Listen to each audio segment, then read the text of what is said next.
in the RVSA. So hopefully everyone would know the SB1's currently under revision and being rewritten. It'll be released as VSB1 version 6, and I'll go through that in a little bit in a second. But VSS will continue to accept compliance, and these are their words. VSS will accept compliance with VSB1 as evidence of compliance with the ADRs for both type approval and the concessional RAV entry pathways. So the new version of VSB6 will leverage the provisions of component type approvals, or CTAs, which are known as component registration numbers now, or sub-assembly registration numbers, to avoid trailer manufacturers needing to understand the details of specialised components. So this means items like couplings, like brakes, all those kind of things will need to be governed by a CTA moving forward, which then you'll have that listed in your approval as a approval holder, which makes up part of your approval. So trailer manufacturers need to understand how to fit the relevant components so that their finished trailer still complies.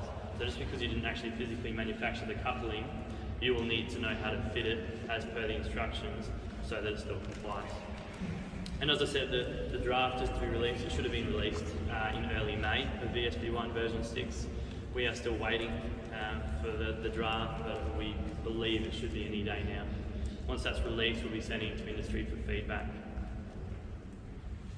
I'll throw back to Daniel on this one. I'm not sure if you already covered it though, as you're texting. Registration process, how will it affect the dealers? So we've been focusing a lot on the manufacturers and importers, but the flow-on effect is that the RVSA will affect dealers, and I'll let Daniel fill in on that from Big Roads. Good question. No, I'll have one, two. Those two. No worries. So we've had a meeting with Big Roads and had a conversation with them and said, how are you going to implement this new system? What are you going to do? Is the current registration process still going to be the same?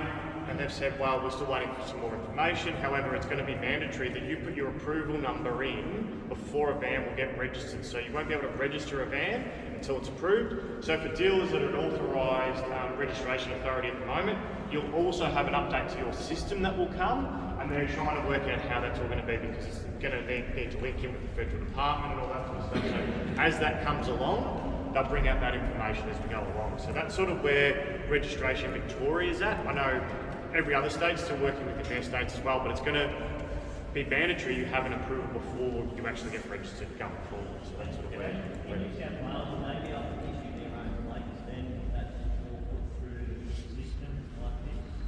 own plates. What do you mean? Where Big Roads can issue their own plates. So if Victoria dealerships can issue their own plates, then New South Wales is going to take it to a depending whether you blue or brown to it. So we're working with each state association to figure that out, because every single state does it differently. Queensland has the RVSA system where you hold number plates on site as well, so that's not known yet, but every single state association and state transport authority are figuring out how that will affect it. But it will affect each, because one of the key elements is checking that that vehicle or trailer is on the RAV for registration. So the detail isn't there yet, unfortunately. That all from registration? That's all from registration. I think that's other notes, that's what I was. Okay, do you want me to keep everything? So as I said, the registration process will change. We'll keep everyone up to date on that, but because the federal government hasn't yet finished building their system, it's difficult for the state transport authorities to then try to integrate that into their registration processes. So for more information, we are in the process of developing a industry-based website called RVSA Ready, or Are You RVSA Ready? We're going to try and use this as a dedicated hub for all information specific to the RVSA, which will be able to be accessed by members of all the member associations, as well as of our accredited businesses, and we will keep that up to date with videos, resources, links back to the government website. We hope to then hold webinars and then hold them on that website as well. So the challenge that we've had is we get so many questions about the RVSA, and we're happy to email back with any responses, but if we can keep all this information in a centralised hub, it's going to be best for everyone.